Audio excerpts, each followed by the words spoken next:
করবে, খ্রিস্টানদের আইনে পরিচালনা করবে, তাগুতিয়ার শয়তানের আইনে পরিচালনা করতে চায় টুপিওয়ালা দাড়িওয়ালাদের মধ্যেও একটা বৃহৎ সংখ্যার মানুষ। কথা বলেন,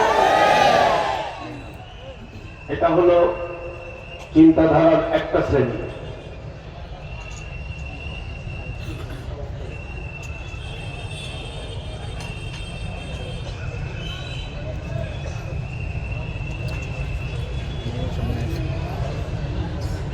আরেকটা চিন্তা বাংলাদেশে এখন করো, সেটা হলো তন্ত্র মন্ত্র বহুত দেখছি, এখন ইসলামী রাষ্ট্র ব্যবস্থা দেখতে চাই।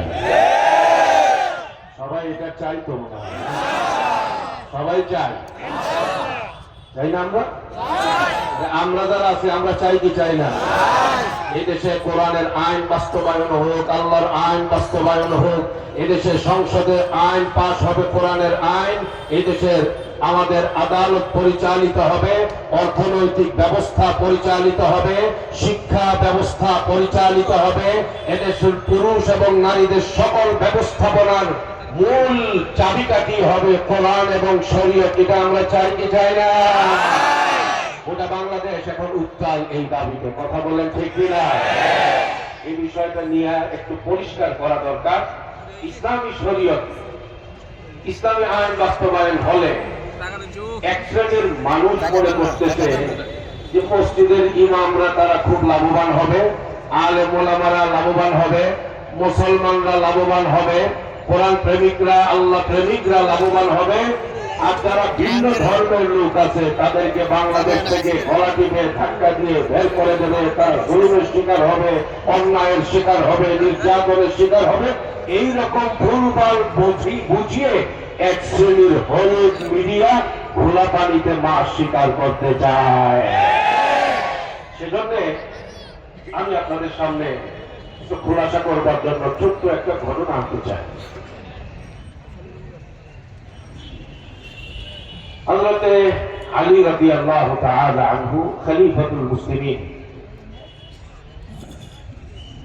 যখন তিনি ইসলামী দুনিয়ার একজন খলিফা, রাষ্ট্রনায়ক, মসজিদেরও ছিলেন তিনি ইমাম, রাষ্ট্রেরও ছিলেন তিনি কথা কিছু বললেন, মসজিদেরও ছিলেন তিনি, রাষ্ট্রেরও ছিলেন তিনি।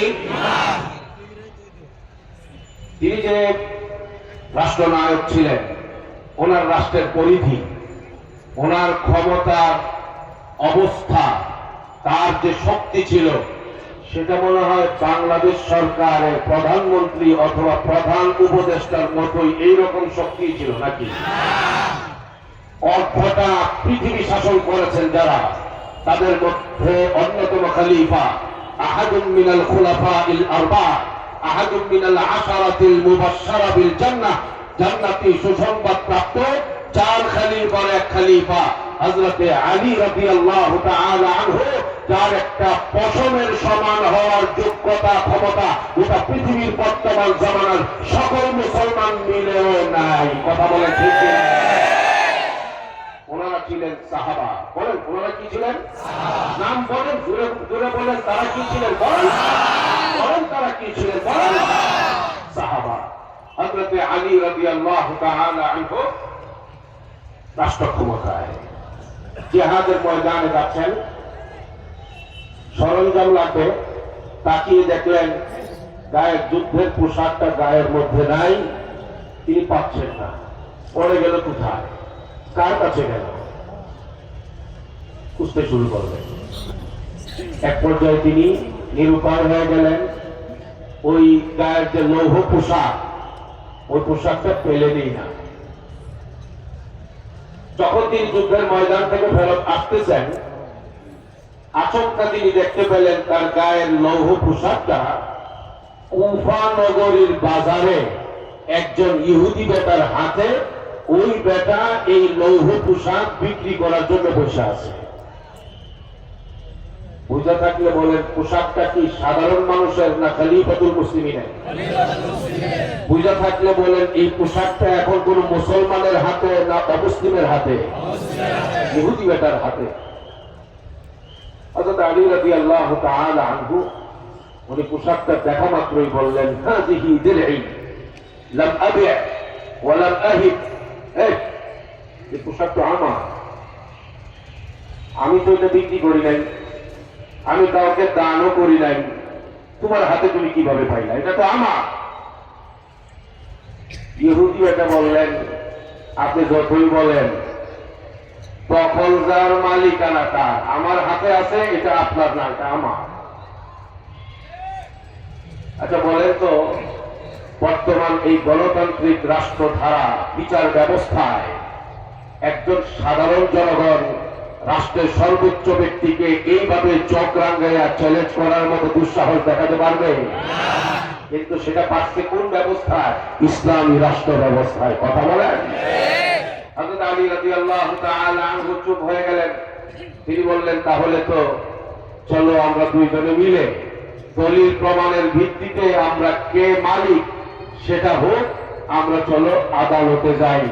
বর্তমান জামানার চিন্তাধারাকে সামনে রেখে, রাষ্ট্র ব্যবস্থা এবং ক্ষমতাধর ব্যক্তিদের চরিত্রকে সামনে রেখে বলেন তো, হযরত আলী রাদিয়াল্লাহু তাআলা আনহু যদি চাইতেন এইরকম বলতে পারতেন কিনা, এই ধর,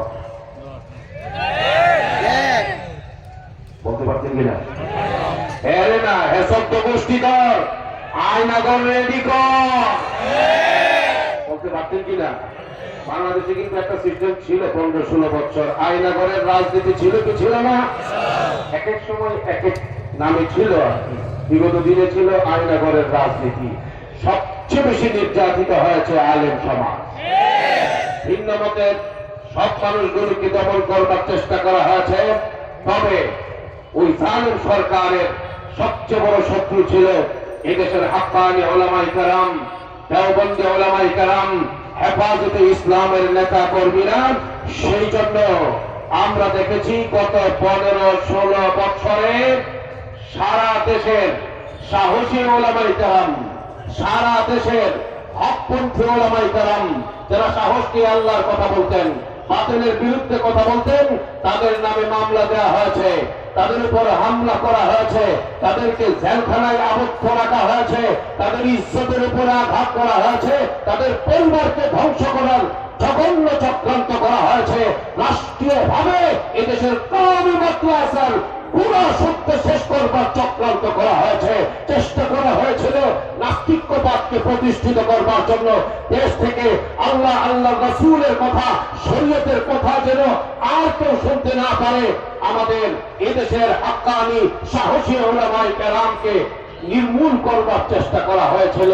কিন্তু 13 সাল সাক্ষী, 21 সাল সাক্ষী, 24 জুলাই বিপ্লব সাক্ষী। আলেমরা ফাঁসির কাস্টে ঝুলতে প্রস্তুত ছিল, বাতিলের সঙ্গে আপোষ করতে রাজি হয় না।